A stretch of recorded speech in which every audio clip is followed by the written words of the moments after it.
The United Nations Convention on Climate Change wrapped up its 12-day summit in Poland this past Friday, but it was not without controversy. Many of its former members have joined with over 600 leading scientists from around the world to protest claims that global warming is in fact man-made. Now, this comes on the heels of a brand new documentary called Not Evil, Just Wrong, whose producers say that propaganda is fueling the global warming hysteria. Let's take a listen. Despite the scientific consensus changing every few decades from pending global warming to global cooling, the scientists and media all agreed that whatever climate change they predicted, cooling or warming, it would have catastrophic consequences for the planet. Much of the current concern over global warming has been generated by Al Gore's Oscar-winning film An Inconvenient Truth. The judge identified 9 aspects of An Inconvenient Truth, 9 core areas where Al Gore either misstated the IPCC or prodigiously exaggerated what they had found. Al Gore? Yeah, I think he's making a mistake. If it wasn't without it, you wouldn't have lights in your house. You wouldn't be able, we'd be back in the Stone Ages, and campfires and stuff out in the yard. It truly is a planetary emergency, and we have to respond quickly. Well, I think, unfortunately, a lot of the environmentalists don't really care about the impact on human beings of policies that they're putting forward. When they suggest that we should ban chlorine worldwide, what do they want, a cholera epidemic? I pledge to demand that my country join an international treaty within the next 2 years that cuts global warming pollution by 90% in developed countries and by more than half worldwide, in time for the next generation. Oh, he's talking about carbon footprint. Well, pardon me. What does he fly on? His own jet?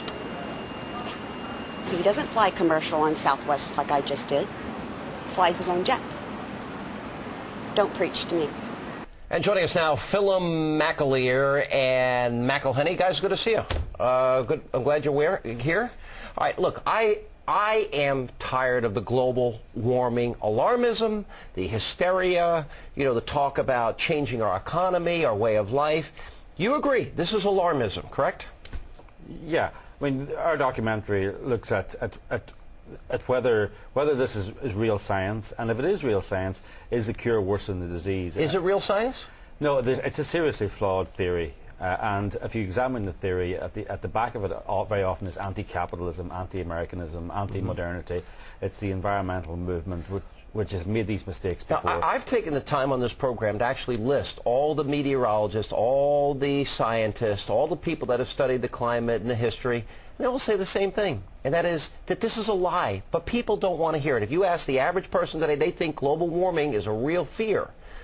Why won't people listen to people like yourself who fully, completely investigated this? Because there seems to be something with environmentalism. I mean, I know you yourself have investigated Rachel Carson's legacy, and I think that's one of the things we do in this film.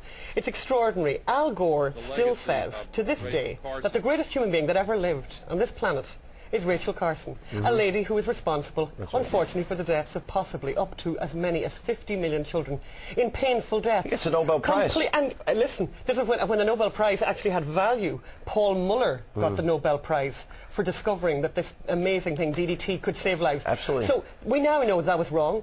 In 2006, the WHO said, oops, we were wrong about that. But guess what? Al Gore doesn't come out and say, okay guys, I was wrong about this, but I'm right about this.